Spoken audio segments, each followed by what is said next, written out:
الحمد لله رب العالمين والصلاة والسلام على نبيه محمد وعلى آله وصحبه أجمعين أما بعد.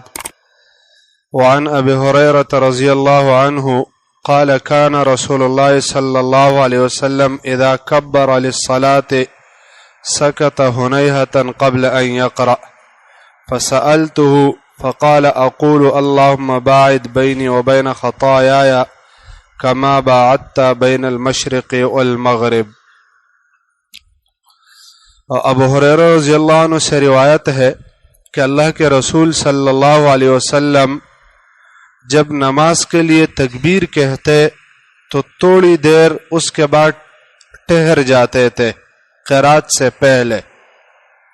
تو میں نے اللہ کے رسول صلی اللہ علیہ وسلم سے پوچھا کہ اللہ کے رسول یہ تھوڑی دیر کے لیے جو آپ چپ ہوتے ہیں تو اس میں آپ کیا پڑھتے ہیں؟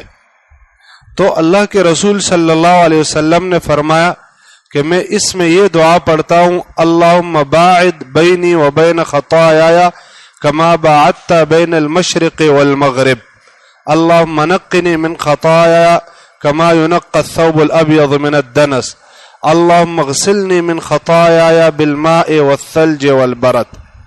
یہ جو دعا ہے تو تکبیر تحریمہ کے بعد سب سے پہلے یہ دعا پڑھی جاتی ہے. اس کو دعا استفتاح کہا جاتا ہے.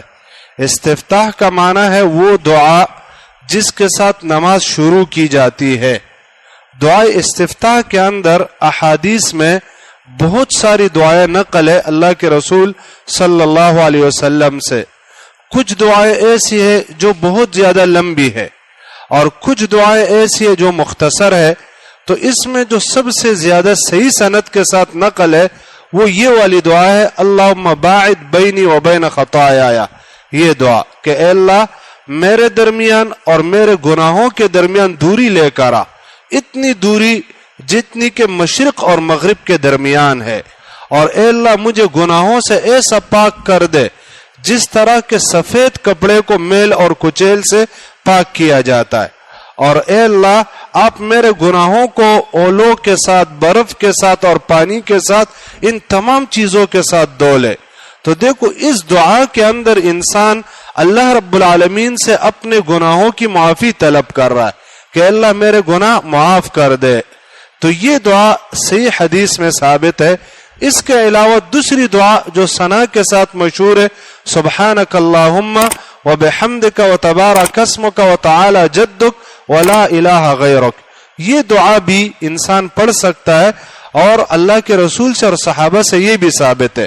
عمر رضی اللہ عنہ نماز پڑھا رہے تھے تو یہ جو دعا ہے سبحانک اللہم، یہ دعا انہوں نے جہر کے ساتھ پڑھی، زور سے پڑھی، تاکہ پیچھے صحابہ کرام سنے اور لوگ سنے اور وہ اس دعا کو یاد کرے اور اس بات کو سمجھے کہ بھئی ہاں اس جگہ کے اندر دعا ہے تو انسان یہ دعا بھی پڑھ سکتا ہے، کوئی مسئلہ نہیں. یا اس کے علاوہ ایک اور دعا بھی مختصر سی دعا الحمدللہ حمدا کثیرا طیبا مبارکا فیہ، بس یہ مختصر سی دعا یہ بھی انسان پڑھ سکتا ہے. ایک صحابی نے یہ دعا پڑھی الحمدللہ حمدا کثیرا طیبا مبارکا فیہ، تو اللہ کے رسول نے اس پہ تعجب کیا کہ بھائی کتنے فرشتے آئے اور انہوں نے اس دعا کو اٹھا لیا آسمان کی طرف. تو یہ مختصر سی دعا.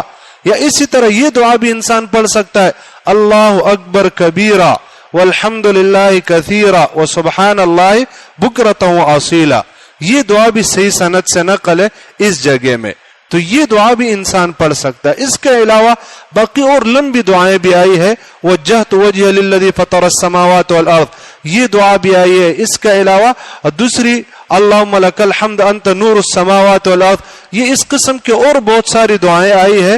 تو تکبیر تحریمہ کے بعد سب سے پہلے یہ دعا یہ پڑھنا سنت ہے، اور چاہے انسان اکیلے نماز پڑھ رہا ہو یا انسان باجماعت نماز پڑھ رہا ہو یا فرض ہو یا نفل ہو، مرد ہو یا عورت ہو، جو بھی نماز پڑھ رہا ہو تو سب سے پہلے اس دعا کا اہتمام یہ کرنا چاہیے، کیونکہ اللہ کے رسول صلی اللہ علیہ وسلم یہ دعا پڑھتے تھے اور صحابہ کرام رضی اللہ عنہم انہوں نے بھی اللہ کے رسول صلی اللہ علیہ وسلم کی اقتداء کیے.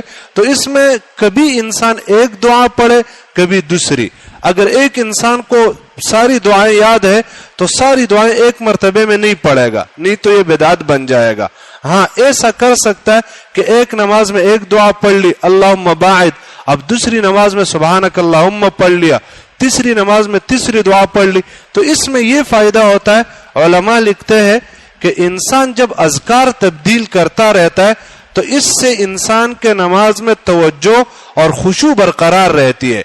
ایک انسان جب ہمیشہ ایک ہی ذکر کرتا ہے، ایک ہی دعا پڑھتا ہے تو انسان اس کے ساتھ عادی ہو جاتا ہے، تو پھر انسان کا سوچ اس کی طرف نہیں جاتا ہے کہ میں یہ کیا پڑھ رہا ہوں کیا نہیں پڑھ رہا ہوں. لیکن جب اس کو تبدیل کرتا رہتا ہے تو انسان اس کی طرف توجہ بھی دیتا ہے، اس کے معنی میں بھی سوچتا ہے، تو اس میں انسان کو زیادہ فائدہ ملتا ہے. تو اس وجہ سے یہاں پر مختلف دعائیں تو اکثر یاد کر کے انسان کبھی ایک پہ عمل کرے اور کبھی دوسرے پہ عمل کرے تاکہ سارے احادیث پر عمل آ جائے.